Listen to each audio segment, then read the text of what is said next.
hacia el avivamiento.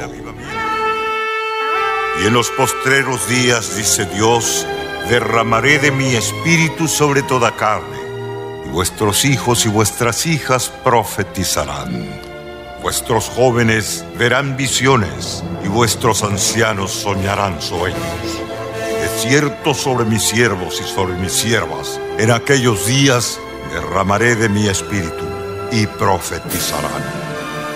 Con la firme convicción de que esta promesa es también para nuestro tiempo, Misión Cristiana Shekinah Internacional le invita a una reflexión bíblica que nos desafíe a ir más allá de nuestros conceptos teológicos y nos conduzca al avivamiento.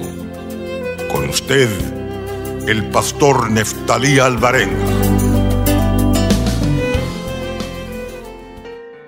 Sean todos bienvenidos a su espacio hacia el avivamiento y gracias por estar en sintonía de este programa.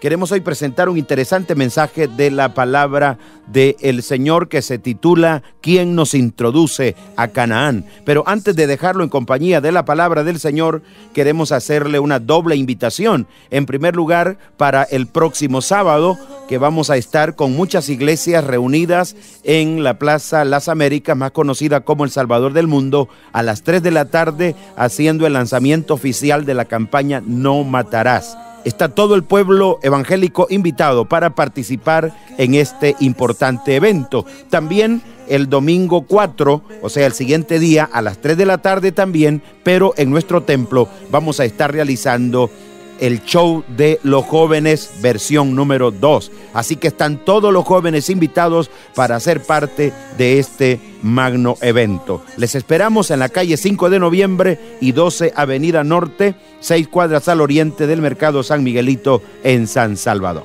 Muy bien, ahora les dejamos ya en compañía de la palabra del Señor para que usted se deleite recibiendo la bendición de Dios para su vida.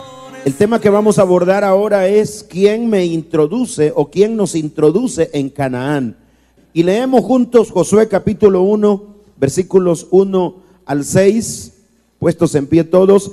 Dice: aconteció después de la muerte de Moisés, siervo de Jehová, que Jehová habló a Josué, hijo de Nun, servidor de Moisés, diciendo: mi siervo Moisés ha muerto. Ahora pues levántate y pasa este Jordán, tú y todo este pueblo, a la tierra que yo les doy a los hijos de Israel. Yo os he entregado, como lo había dicho a Moisés, todo lugar que pisare la planta de vuestro pie, desde el desierto y el Líbano hasta el gran río Éufrates, toda la tierra de los heteos hasta el gran mar donde se pone el sol, será vuestro territorio. Nadie te podrá hacer frente en todos los días de tu vida. Como estuve con Moisés, estaré contigo, no te dejaré ni te desampararé.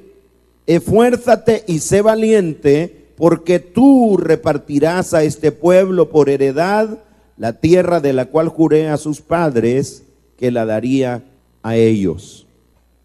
Si ustedes recuerdan, estuvimos compartiendo un tema que se llamó Completando el Viaje. Hicimos énfasis en que no solo hay que salir de Egipto, pero también hay que llegar a Canaán, porque si no, entonces nos quedamos en el desierto, y el desierto representa esa etapa de la vida cristiana en donde uno no se desarrolla plenamente, en donde no alcanza esas bendiciones que Dios tiene para nosotros, y no logra vivir en ese nivel espiritual en el cual uno pueda ver la mano de Dios obrando. Pero ¿qué representa Canaán? Canaán, decíamos, representa esa tierra de libertad, ese ambiente de libertad espiritual, pero también representa la prosperidad de Dios y representa también, decíamos, el lugar donde uno disfruta de la presencia de Dios.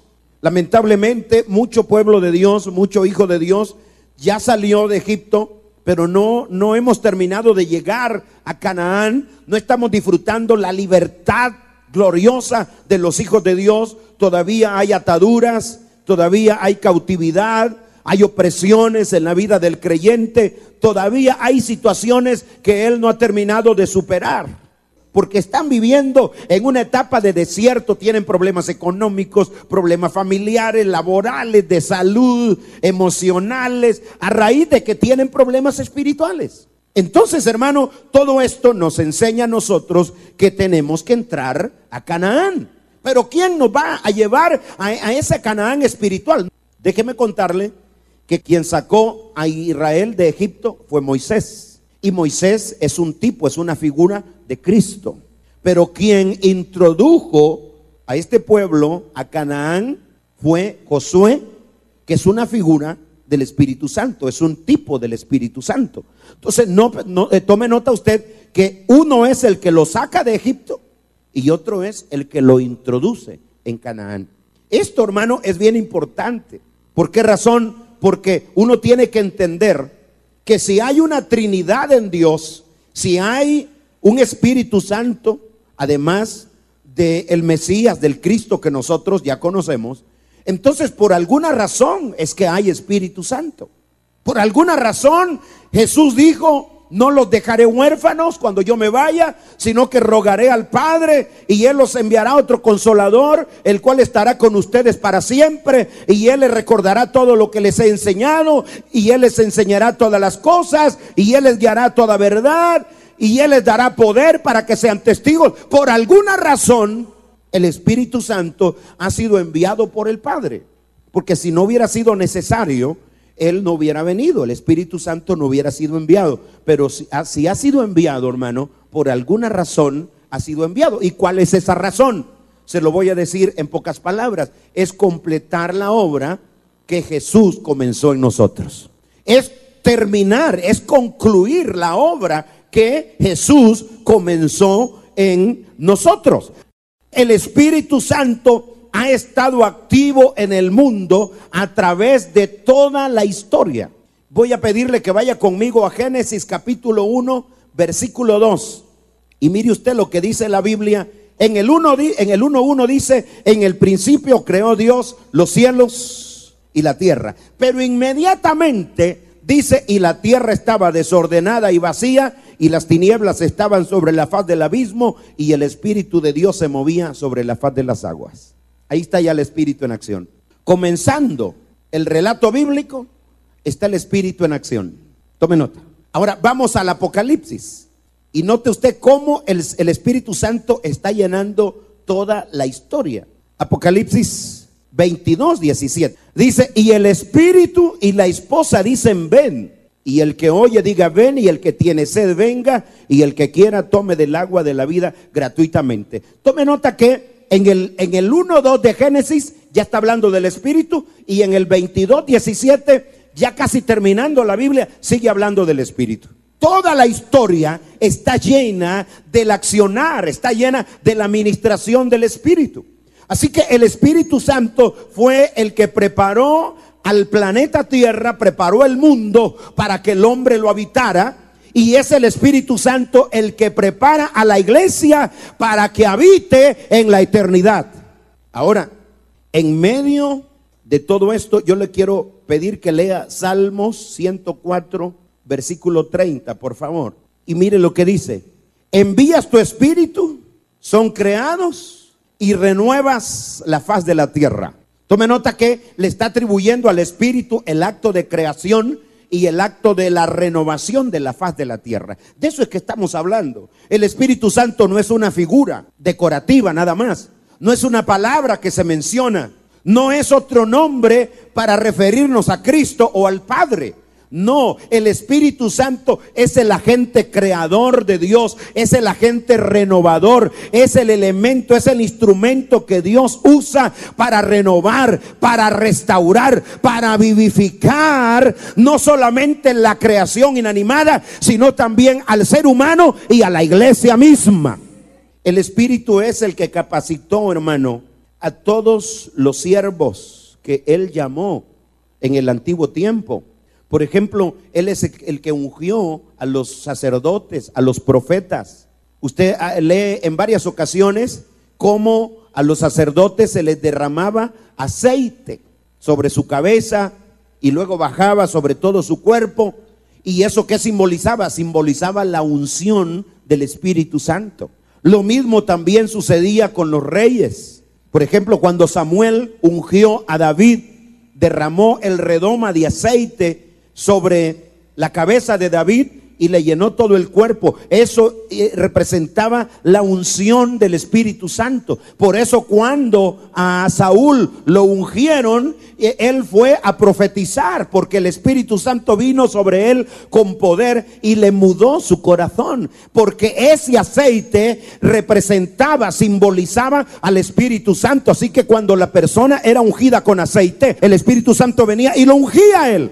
Entonces, hermano, el Espíritu Santo es el que ha estado ungiendo desde el principio a los servidores de Dios. Pero quisiera decirle también que el Espíritu Santo es el que ungió a Cristo para que Cristo hiciera todo lo que él hizo.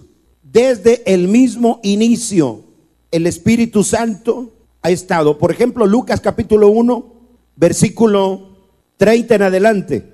Entonces el ángel le dijo: María, no temas, porque has hallado gracia delante de Dios, y ahora concebirás en tu vientre y darás a luz un hijo y llamarás su nombre Jesús.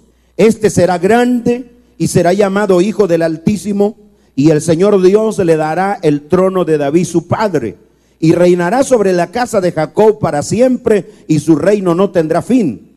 Entonces María dijo al ángel: ¿cómo será esto? Pues no conozco varón. Entonces respondió el ángel diciéndole: el Espíritu Santo vendrá sobre ti, y el poder del Altísimo te cubrirá con su sombra. Pregunto, ¿quién engendró a Cristo en el vientre de María? Fue el Espíritu Santo, mi querido hermano. Ahora avancemos un poquito y vayamos hasta el capítulo 3 de Lucas.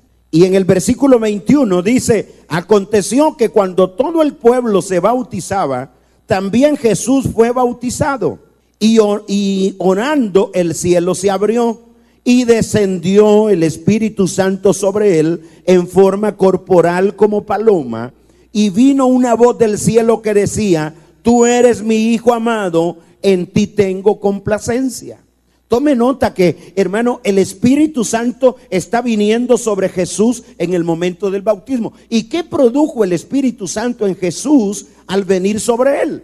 Dice el versículo 1 del capítulo 4: Jesús, lleno del Espíritu Santo, volvió del Jordán y fue llevado por el Espíritu al desierto. Está produciendo en Jesús una llenura. Dice: lleno del Espíritu Santo, fue llevado por el Espíritu al desierto. Está también produciendo guianza en la vida de Jesús, pero también poder. Mire lo que dice el versículo 14, 4:14 de Lucas. Y Jesús volvió en el poder del Espíritu a Galilea, y se difundió su fama por toda la tierra de alrededor. Está hablando de que Jesús recibió el poder del Espíritu Santo. Hermano, quiero que note cómo el Espíritu está activo en la vida y ahora en el ministerio de Jesús. De tal manera que dice el versículo 16: vino a Nazaret, donde se había criado, y en el día de reposo entró en la sinagoga conforme a su costumbre, y se levantó a leer. Y se le dio el libro del profeta Isaías, y habiendo abierto el libro, halló el lugar donde estaba escrito: el Espíritu del Señor está sobre mí, por cuanto me ha ungido para dar buenas nuevas a los pobres. Me ha enviado a sanar a los quebrantados de corazón, a pregonar libertad a los cautivos y vista a los ciegos, a poner en libertad a los oprimidos, a predicar el año agradable del Señor. Mire cuántas cosas Jesús viene a hacer. Número 1, viene a predicar las buenas nuevas del reino de Dios a la tierra. Número 2, él viene a sanar a los quebrantados de corazón. Número 3, viene a pregonar libertad a los cautivos.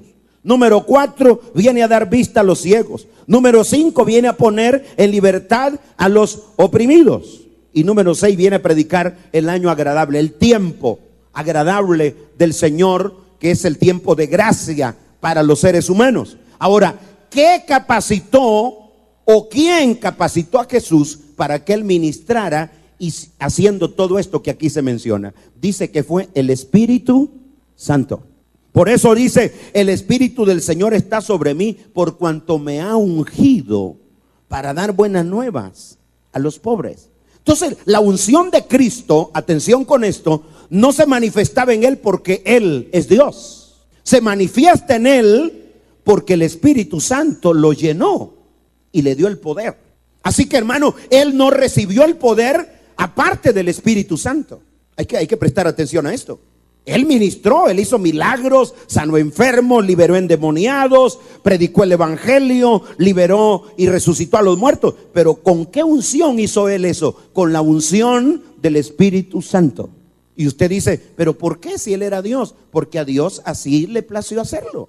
Sin duda alguna, supongo yo, se debió a que él, siendo Dios, al venir a la tierra, se limitó en extremo. Entonces él perdió mucho de lo que él tenía como Dios al venir y convertirse en un ser humano. Me imagino que el mismo acto de humanarse lo limitó.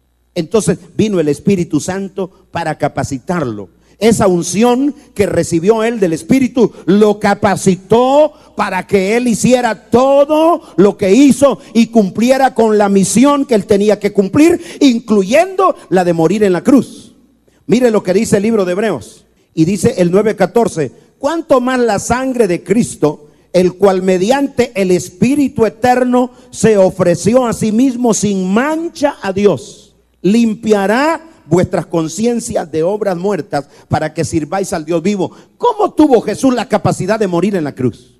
¿Quién le dio esa capacidad de no retractarse, de no huir por el temor a una muerte tan torturante? Pues fue el Espíritu Santo, hermano. Fue el Espíritu de Dios quien capacitó a Jesús para que enfrentara el suplicio y la muerte. Entonces nosotros vemos al Espíritu, lo vemos en la creación, luego lo vemos en los sacerdotes, lo vemos en los profetas, lo vemos en los reyes. Usted oye cómo Ezequiel, y lee en la Biblia muchas veces cómo Ezequiel dice: el Espíritu de Jehová vino sobre mí y me dijo. ¿Por qué? Porque era el Espíritu obrando en ellos. Pero ahora lo vemos en Cristo y ahora lo vamos a ver en la iglesia. ¿Quién capacitó a la iglesia para que hiciera la obra de Dios en la tierra? Cuéntenme ustedes quién fue. Fue el Espíritu Santo. Hermanos, vamos a Hechos, por favor. Hechos capítulo 1. Y mire usted cómo Jesús le está diciendo a la iglesia que tienen que depender del Espíritu Santo.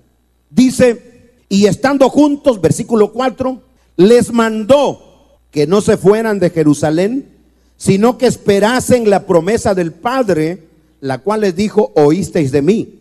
Porque Juan ciertamente bautizó con agua, mas vosotros seréis bautizados con el Espíritu Santo dentro de no muchos días. Entonces los que se habían reunido le preguntaron diciendo: Señor, ¿restaurarás el reino de Israel en este tiempo? Y les dijo: no os toca a vosotros saber los tiempos o las sazones que el Padre puso en su sola potestad, pero recibiréis poder cuando haya venido sobre vosotros el Espíritu Santo, y me seréis testigos en Jerusalén, en toda Judea, en Samaria y hasta lo último de la tierra. ¿De qué está hablando Jesús? ¿Qué es lo que les está diciendo a los discípulos? ¿Acaso no han andado 3 años y medio con él? ¿Acaso no han aprendido a echar fuera demonios? ¿Acaso no han aprendido a sanar enfermos? ¿Acaso no han aprendido aún a resucitar muertos? ¿Acaso no han aprendido a predicar? ¿Acaso no están listos para ir y extender el evangelio por todo el mundo? Jesús dice que no, porque lo que ellos tienen es teoría. Lo que ellos tienen es el conocimiento teórico de lo que hay que hacer, pero no tienen el poder para hacerlo. Una cosa es que usted sepa lo que tiene que hacer y otra cosa es que tenga la capacidad de hacerlo. El saber lo que tiene que hacer se lo da el estudio, pero el poder para hacerlo se lo da el Espíritu. Y nosotros necesitamos las dos cosas: saber lo que hay que hacer y poder hacerlo. Entonces Jesús le dice a los discípulos: yo ya les di el saber, ya les enseñé qué es lo que tienen que hacer, pero ahora les mando que se vayan a Jerusalén y no se muevan de ahí hasta que el Espíritu Santo venga sobre ustedes y Él les dará el poder. La iglesia comete un error, los ministros cometemos un error cuando nos limitamos al saber y estamos contentos de haber graduado en un seminario teológico, en una universidad teológica y tener nuestros títulos que nos acreditan como maestros en Biblia, como bachilleres, licenciados, máster, doctores en teología, lo cual es bueno, pero no es suficiente. Y cometemos el error a depender únicamente de eso y estar marginando al Espíritu Santo, porque entonces nos independizamos del poder. Los discípulos sabían que había que hacer. Muchos de nosotros sabemos qué es lo que hay que hacer, pero no basta saberlo, hay que tener el poder, y ese poder lo da el Espíritu Santo. Solo el Espíritu Santo, solo el Espíritu Santo nos da el poder, nadie más. Hermanos amados, es el Espíritu Santo el que, obrando en la vida del creyente, produce todos los elementos que el creyente necesita para hacer la obra de Dios. Le voy a decir algunas de las cosas que el Espíritu hace en la vida del creyente. Número 1, dice la Biblia que aún antes de ser creyente lo convence de pecado, lo convence de juicio y lo convence de justicia. Dice Juan 16:7, pero yo os digo la verdad, os conviene que yo me vaya, porque si no me fuera, el Consolador no vendría a vosotros, mas si me fuere, os lo enviaré. Y cuando Él venga, convencerá al mundo de pecado, de justicia y de juicio. De pecado por cuanto no creen en mí, de justicia por cuanto voy al Padre y no me veréis más, y de juicio por cuanto el príncipe de este mundo ha sido ya juzgado. Hermanos, si yo y usted estamos aquí hoy, es porque el Espíritu Santo obró en nosotros y Él fue el que nos trajo a Cristo. Ahora, una vez nos convence de pecado, Él nos ayuda también a que nos arrepintamos y a que nos convirtamos a Dios. Es el Espíritu de Dios el que obra en la vida del creyente. Por eso es que Hechos capítulo 2 dice la Biblia que cuando el Espíritu Santo descendió el día de Pentecostés, Pedro comenzó a predicar explicándole a la gente qué es lo que estaba sucediendo, porque ellos estaban sorprendidos de lo que estaban viendo. Y entonces Pedro les explicó que era el derramamiento del Espíritu que había venido sobre ellos, como Joel lo había profetizado. Y mientras él explicaba, al oír esto, se compungieron de corazón y dijeron a Pedro y a los otros apóstoles: varones hermanos, ¿qué haremos? Pedro les dijo: arrepentíos y bautícese cada uno de vosotros en el nombre de Jesucristo para perdón de los pecados y recibiréis el don del Espíritu Santo. Fue el Espíritu Santo el que tocó a esa gente, hermano. Cuando uno predica hoy, es el Espíritu Santo el que toca la vida de las personas. Y cuando esto sucede, la gente tiene deseo de ser salva. Está dispuesta para recibir a Cristo, para pedir perdón y ser salva por la gracia de Dios. Entonces, una vez convencidos de pecado, vamos al arrepentimiento. Entonces el Espíritu Santo comienza a formar el carácter del creyente, y es cuando produce los frutos del Espíritu. Así que mire lo que dice Gálatas 5:22. Dice: mas el fruto del Espíritu es amor, es gozo, es paz, paciencia, benignidad, bondad, fe, mansedumbre, templanza. ¿Es fruto de quién? No soy yo, no es usted el que ahora es diferente por sus propios recursos. No, hermano.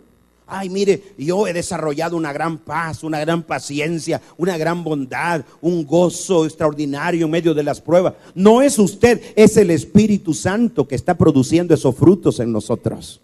Se lo digo de nuevo, porque hay creyentes que sacan el pecho y dicen: ay, hermano, mire, mira qué crecimiento el que he tenido, mira qué desarrollo, es que a mí me gusta leer la palabra, es que a mí me gusta orar. Pero aunque leyera la palabra y orara, si el Espíritu Santo no produce los frutos en usted, usted no habría cambiado.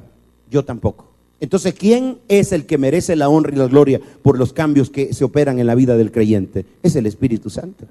Pero también la Biblia dice que el Espíritu Santo es el que nos da los dones del Espíritu. Leemos ahí un pedacito al inicio de ese capítulo 12 de 1 Corintios. No quiero, hermanos, que ignoréis acerca de los dones espirituales. Dice en el 4: ahora bien, hay diversidad de dones, pero el Espíritu es el mismo. Y hay diversidad de ministerios, pero el Señor es el mismo. Y hay diversidad de operaciones, pero Dios, que hace todas las cosas en todos, es el mismo. Pero a cada uno les dada la manifestación del Espíritu para provecho. Porque a este es dada por el Espíritu palabra de sabiduría, a otro palabra de ciencia según el mismo Espíritu, otro fe por el mismo Espíritu, y a otro dones de sanidades por el mismo Espíritu, a otro el hacer milagros, a otro profecía, a otro discernimiento de espíritus, a otro diversos géneros de lenguas y a otro interpretación de lenguas. Pero todas estas cosas las hace uno y el mismo Espíritu, repartiendo a cada uno en particular como Él quiere. Hermano, todo lo que tenemos en la iglesia de sobrenatural viene del Espíritu. Absolutamente todo, hermano. Todo. Si no hay sobrenaturalidad, es porque el Espíritu no está obrando, no se está manifestando.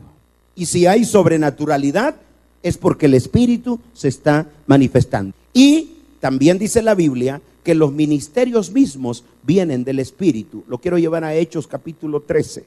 Había entonces en la iglesia que estaba en Antioquía profetas y maestros: Bernabé, Simón el que se llamaba Níger, Lucio de Cirene, Manaén el que se había criado junto con Herodes el tetrarca, y Saulo. Ministrando estos al Señor y ayunando, dijo el Espíritu Santo, apartadme a Bernabé y a Saulo para la obra a que los he llamado. ¿Quién dijo eso? Lo que yo quiero esta mañana es que usted sea más consciente a partir de ahora de la importancia que tiene el Espíritu Santo para nosotros, porque hemos estado siendo indiferentes al Espíritu y hemos querido cambiar a la fuerza, nosotros y a los demás. Hemos agarrado a la gente del cuello y le hemos dicho: hermano, no haga eso, cambie. Y la gente dice: ¿y cómo cambio? Ore, ayune, haga vigilias. Y por allá una pareja de matrimonios estaban comentando. Me dijo: yo fui donde el pastor que me diera la consejería y me mandó a ayunar y a hacer vigilias, y me metí y más se me alborotaron los nervios y hoy más duro le doy a mi mujer, dijo. Estaba más nervioso el hombre y ella más duro me da a mí, dijo. O sea, no se arregló el problema con oración, ayuno y vigilias. Porque enfocamos nosotros, hermano, en los medios que tenemos para comunicarnos con el Espíritu, enfocamos toda la atención, pero no enfocamos la atención en el Espíritu, que es el que produce el cambio. Muchos de nosotros estamos poniendo énfasis en los medios, pero los medios no son tan importantes. Lo que es más importante es la persona del Espíritu Santo que puede obrar en la vida del creyente. Y tenemos que enseñarle a la gente que el Espíritu Santo es el que va a edificar la vida, es el que va a cambiar, es el que va a traer lo sobrenatural a la vida de las personas. Para ustedes, hermanos, ¿ha sido importante la persona del Señor Jesucristo? ¿Por qué es importante? Porque nos salvó. Para nosotros, hermano, es sumamente importante Jesucristo, porque sin Él no hay salvación, no hay perdón, no hay cielo, no hay escape del infierno, no hay vida eterna. Jesucristo es clave. Pero así como Cristo es importante, el Espíritu Santo también es importante, porque Cristo es el Moisés que nos saca del mundo, que nos saca de Egipto, de la esclavitud, pero el Espíritu Santo es el Josué que nos lleva a Canaán. ¿Por qué hay tanto creyente viviendo en el desierto? Porque solo han conocido a Cristo, pero no conocen al Espíritu Santo, ya sea porque no se los hemos enseñado o porque no les ha importado. El Espíritu Santo viene para sacarnos del desierto donde Moisés nos deja y llevarnos a Canaán. Y lo que Dios quiere decirles esta mañana es que un buen porcentaje de los que estamos aquí no hemos cambiado lo suficiente. No tenemos la libertad espiritual, no tenemos la prosperidad espiritual, no tenemos la presencia de Dios, porque nos sacaron de Egipto y nos dejaron en el desierto. Y nosotros estamos en el desierto diciendo hoy: ¿y ahora qué hacemos? Nombremos otro líder que nos lleve de regreso a Egipto, porque nos acordamos de las calabazas, de los repollos, de los ajos, de las cebollas, de los puerros que comíamos allá. Allá en Egipto había comida y aquí estamos muriendo de hambre, criticando, quejándonos por la escasez que tenemos, en vez de decir: levantemos un Josué que nos lleve a Canaán, a la vida abundante. Se fue Moisés, pero necesitamos ahora a Josué. Es decir, se fue Jesús, pero el Espíritu Santo ha venido para llevarnos a nosotros a la vida abundante. ¿Se acuerdan que Jesús dijo eso? El ladrón no viene sino para hurtar, matar y destruir, mas yo he venido, dijo él, para que tengan vida y vida y vida Pregunto yo y no me conteste, ¿tenemos la vida abundante? ¿La tiene usted personal, individualmente? ¿La tiene como familia? ¿En la relación con su pareja? ¿Con sus hijos? ¿Con sus papás?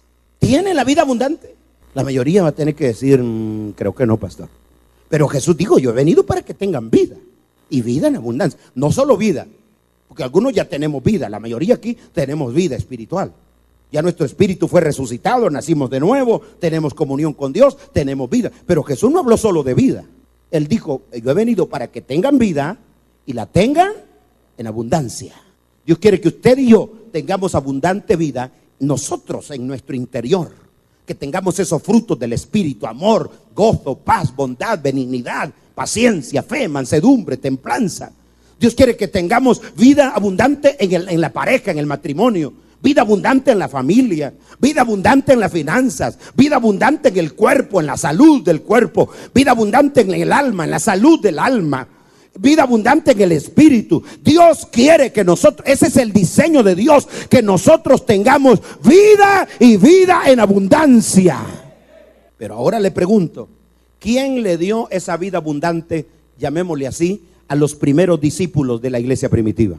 El mismo espíritu que desde el Génesis, desde el mismo acto de la creación de la tierra, estaba sobre la faz del abismo, revoloteando, empollando y creando y preparando la tierra para que el hombre habitara. El mismo espíritu que vino ministrando profetas, reyes, sacerdotes, el mismo espíritu que estuvo obrando en Cristo es el que obró en los discípulos y es el que quiere obrar en nosotros. Pero Jesús les dijo a los discípulos, no se vayan de Jerusalén, no accionen, no se vayan hasta que sean llenos del poder del Espíritu Santo. El problema nuestro es que, a diferencia de ellos, no nos hemos ido al aposento a esperar el Espíritu, sino que nos fuimos sin el Espíritu. Hermano mío, si Jesús les dijo a los discípulos que no se fueran de Jerusalén hasta que fueran llenos, es porque el Espíritu Santo era necesario, indispensable para ellos, y lo es también para nosotros. Yo no puedo vivir como cristiano, mucho menos ejercer ministerio sin el Espíritu Santo. No puedo. Y a mí debe interesarme y debe preocuparme el hecho de tener una buena relación con el Espíritu Santo. Porque el que va a ir cambiando mi carácter más de lo que ya lo hizo es el Espíritu Santo. El que va a cambiar mis actitudes es el Espíritu Santo. El que va a renovarme espiritualmente, el que me va a dar las fuerzas que necesito, la revelación que necesito, la santidad que necesito, el que va a llevarme a un nivel de libertad, de prosperidad, de presencia de Dios, el que va a traer la unción a mi vida para que yo pueda hacer la obra que Él me ha encomendado, es el Espíritu Santo. Díganme, hermanos, ¿ustedes quieren un pastor sin espíritu? Independiente, divorciado del espíritu, que les venga a alimentar la mente aquí con apuntes sacados de un libro cualquiera, no de la Biblia necesariamente, pero que no les comunique a ustedes gracia de Dios, unción, presencia de Dios. ¿Quieren un pastor así? Pues yo tampoco quiero miembros así. El problema es que yo veo una cantidad de gente que no tiene interés en el Espíritu Santo. Que yo veo creyentes, hermano, que están luchando por cumplir los principios básicos del cristianismo, pero sin rendirse al Espíritu Santo. Ese es el problema que yo veo, que están como el estudiante que quiere aprender inglés, pero sin irse a sentar en un pupitre frente al maestro que le enseña inglés. Y entonces, hermano, tal vez aprendan un poquito, pero les va a costar un montón. Es mejor irse a sentar frente al maestro con el libro en la mano, que el maestro le vaya guiando, que le enseñe a pronunciar las palabras. Eso es mejor. Es mejor que usted venga donde el Espíritu y le diga: mi divino Señor, mi querido maestro, como usted quiera llamarle, mi amado Señor, yo no puedo mejorar por mí mismo. Tengo una cantidad de defectos que me están dañando la imagen y el testimonio. Y yo no estoy satisfecho con lo que tengo. Yo necesito cambiar. Señor, salí de Egipto, ya dejé de fumar, dejé la cerveza, dejé esto, dejé lo otro, pero todavía no puedo decir que tengo la vida abundante. Necesito que me cambies. Que usted reconozca que no ha logrado todo lo que quiere y que usted necesita venir al Espíritu Santo y decirle que por favor lo cambie, que por favor lo lleve a otro nivel. Esto es algo que usted y yo necesitamos hacer todos los días. Todos los días. ¿Cuántas veces come usted para el año? ¿Una vez al año? ¿2 veces al año? ¿100 veces al año?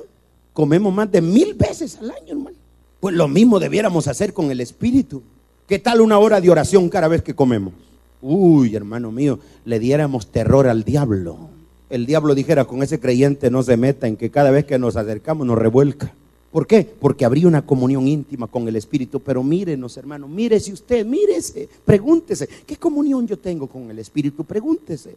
Usted dice, pastor, pero es que como yo no lo miro y como tengo comunión con Él, perdón, hermano, pero la Biblia nos ha enseñado que el Espíritu es una persona que tiene intelecto, tiene sentimiento, es decir, tiene pensamiento, tiene emociones.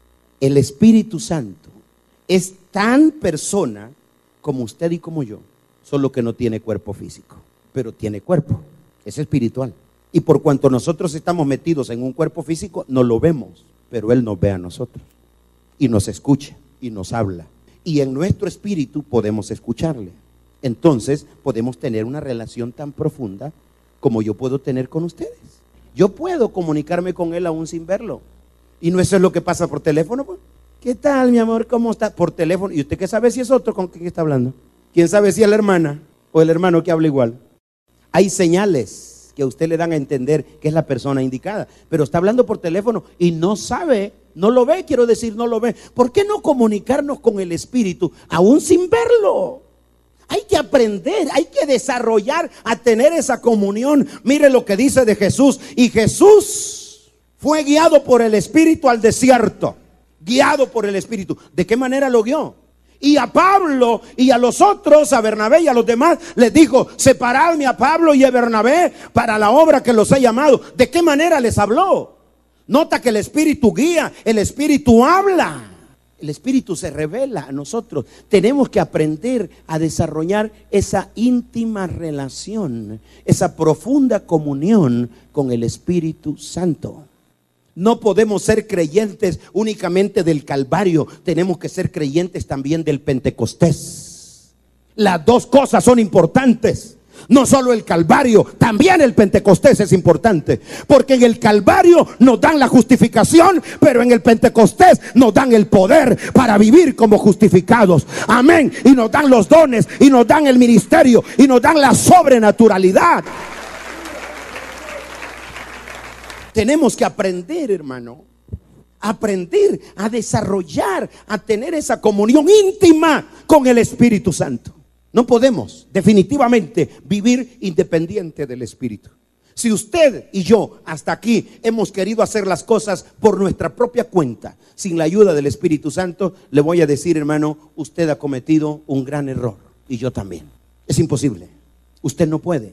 No puede. Y la razón por la cual nos hemos quedado estancados en el desarrollo espiritual y por la razón por la cual no hemos desarrollado los dones y no hemos llegado a ser ministros del Evangelio como algunos de ustedes ya debieran ser. Aquí debiéramos de tener ya evangelistas haciendo campañas en el país y fuera de él. Debiéramos de tener maestros profundos de la palabra. Pero no, todos todavía están como niños espirituales dependiendo de su papá espiritual que les dé el bocadito para ustedes alimentarse. ¿Por qué? Porque su comunión con el Espíritu no ha sido profunda y por eso no se han desarrollado. Y si seguimos así, pasamos 40 años más y seguimos iguales. 40 años más. Y algunos ya ni estarían aquí, andarían en otro lado. A menos que tengamos una íntima comunión con el Espíritu de Dios. ¿Cómo está su comunión con el Espíritu? Se van a poner de pie únicamente los que tienen una extraordinaria, excelente, profunda comunión con el Espíritu. Los demás se quedan sentados. ¿Se da cuenta? Ese es el problema nuestro. Pero reconocerlo no basta. Hay que buscar una solución. El Espíritu nos está anhelando celosamente. ¿O pensáis que la Escritura dice en vano? El Espíritu que Él ha hecho morar en nosotros nos anhela celosamente. Hermana, hermano, el Espíritu te anhela celosamente, te anhela.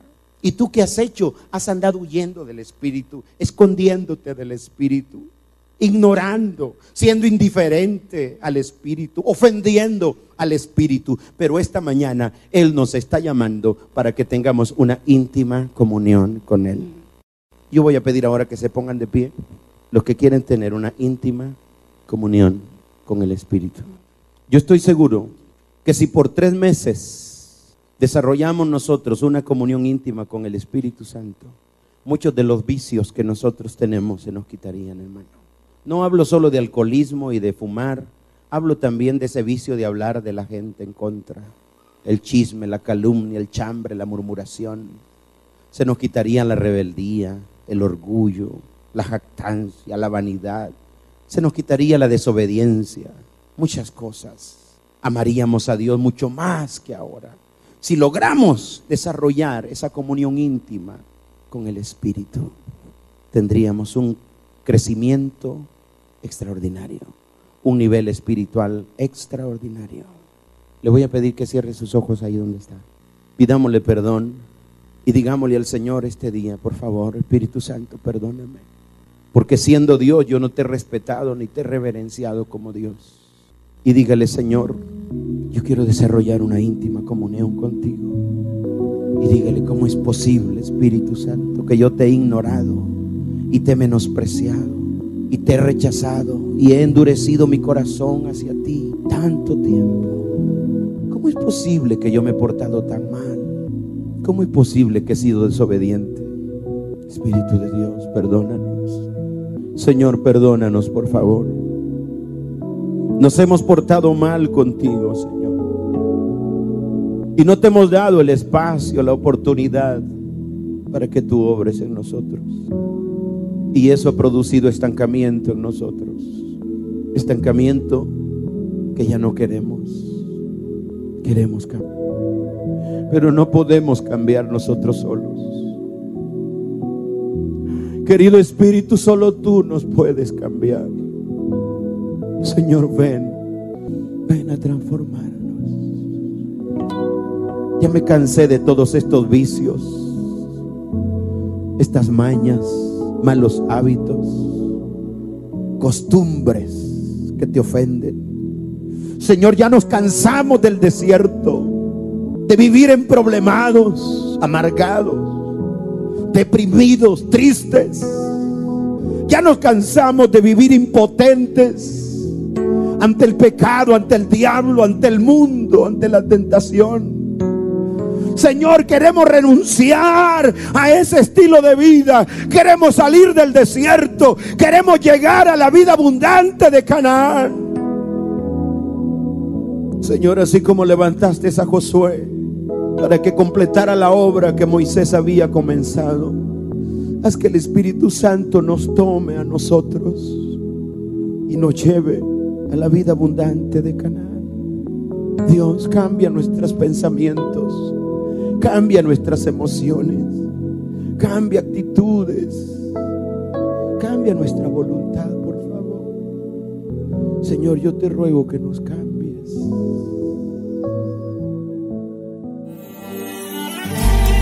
Misión Cristiana Shekinah Internacional le agradece su compañía en su espacio Hacia el Avivamiento y le invita para el próximo, en este mismo día y hora, y a través de esta emisora.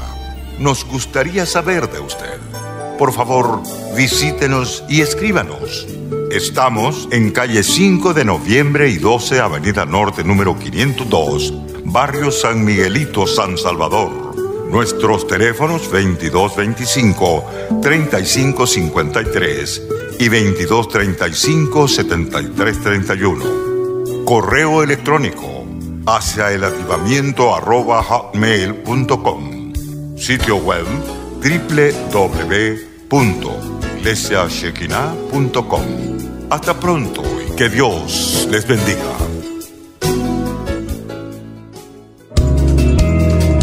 Vivimos en un mundo que nos hace prisioneros, prisioneros del pecado, de enfermedades, de tristeza, de rencores y de frustraciones.